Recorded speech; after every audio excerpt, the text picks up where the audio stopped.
Hello students. Okay, we will proceed our chapter after the mouth and buccal cavity. In the previous lecture, previous video, we had discussed on the mouth and oral cavity. Now we will proceed on the alimentary canal. Next part of alimentary canal is the pharynx. Okay, pharynx, esophagus, and then stomach. We will discuss one by one.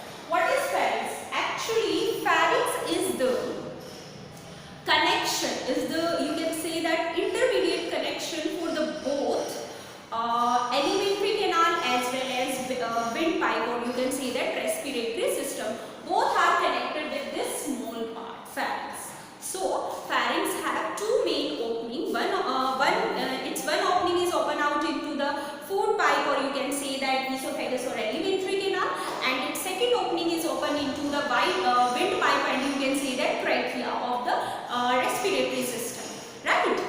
So this is the connection between both the windpipe as well as food pipes, right? Pharynx have three main parts.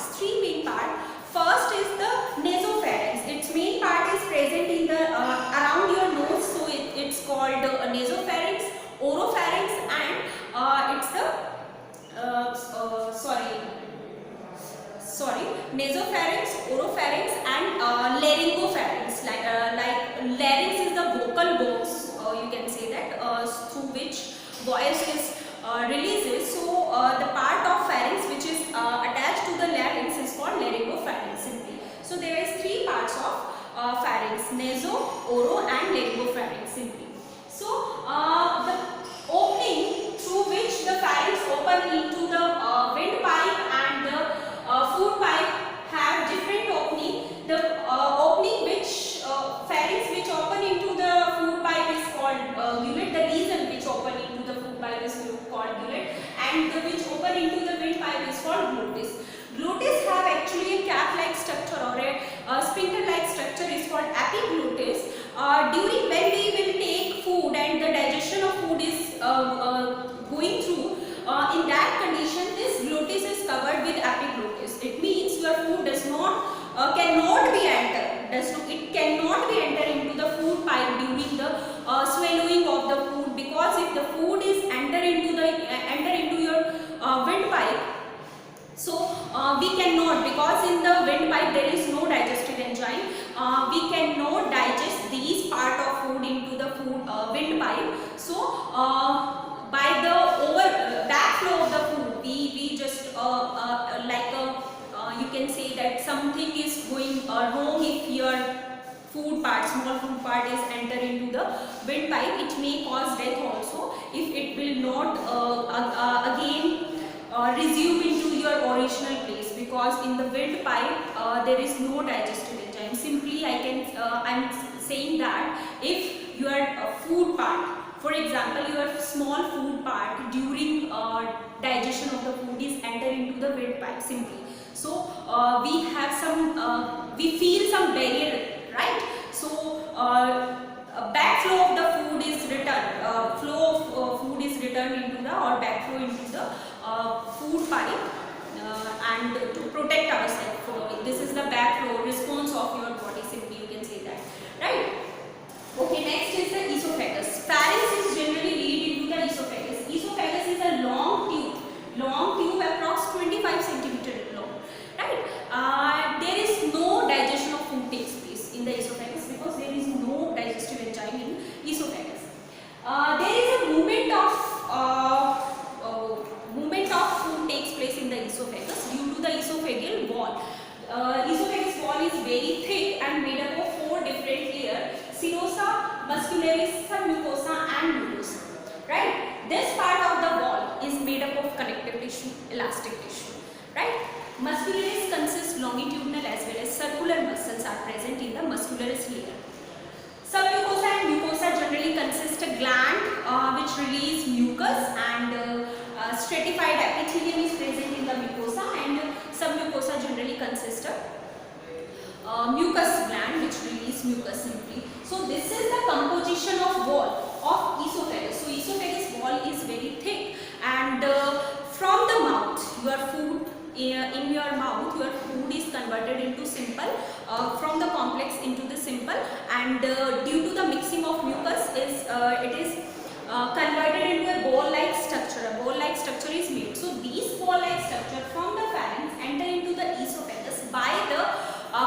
contraction and relaxation movement of the wall, these walls, by the contraction and relaxation of food of these wall of esophagus. So your bolus, like ball-like structure of food is enter from the mouth, pharynx, esophagus into the stomach simply by the movement of the walls by contraction and relaxation. Generally, this movement is called peristaltic movement. Peristaltic movement. This movement is called peristaltic movement, in which your a muscle of esophagus start contraction, relaxation, through which contraction and relaxation food is simply from the esophagus enter into the stomach. Right? Okay, next we will discuss on the stomach. This is the main part of the digestive system. First main part, you can say that this is the first main part of the digestive system where maximum digestion of food takes place. Right? First part, maximum digestion takes place in small intestine, digestion as well as absorption. Both takes place in the small intestine only. Right? Stomach has three parts, cardiac, fundus and pylori.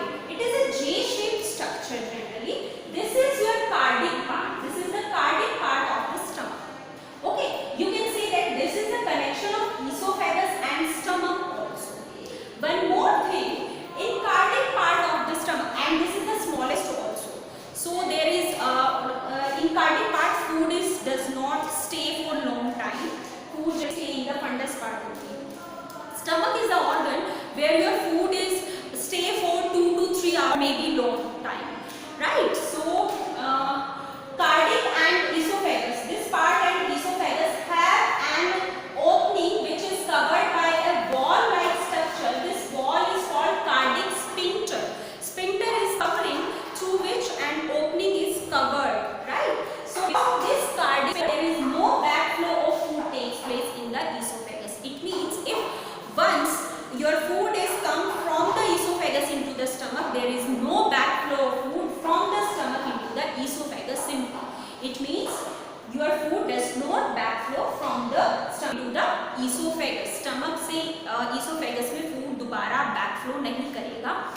In any condition, for example, if your food consists any kind of microorganism, it means contaminated food you take, right? And your food consists very amount of oil. You can say that oily food and contaminated food. If you take, in that condition only, there is backflow of food in the form of vomiting only, right? Otherwise, food does not backflow into the esophagus without digestion. Digestion is started here only, right? So cardiac is a small part. There is no special gland is present.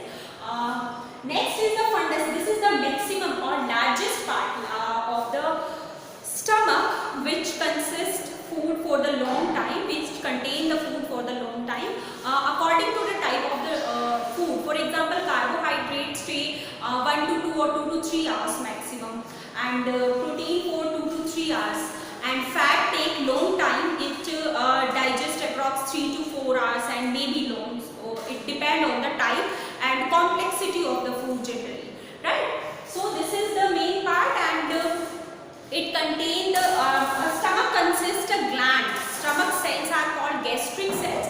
So these gastric cells release a secretion called gastric juice, which consists hydrochloric acid HCl and various protein digestive enzyme.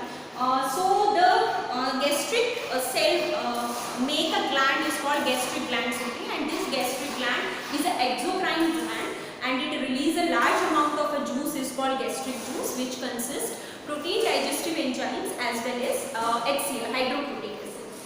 Third and last part of the stomach is the pyloric part, and this is a J-shaped part of the stomach. This is the main J-shaped part of the stomach, which connected with the duodenum of the small intestine. This is the connection of the stomach and small intestine.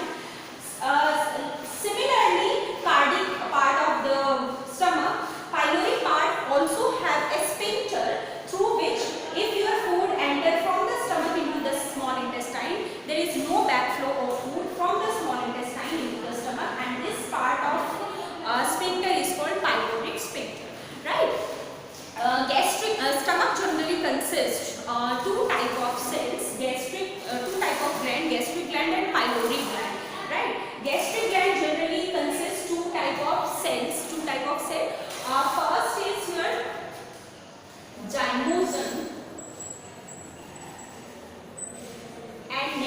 oxyntic.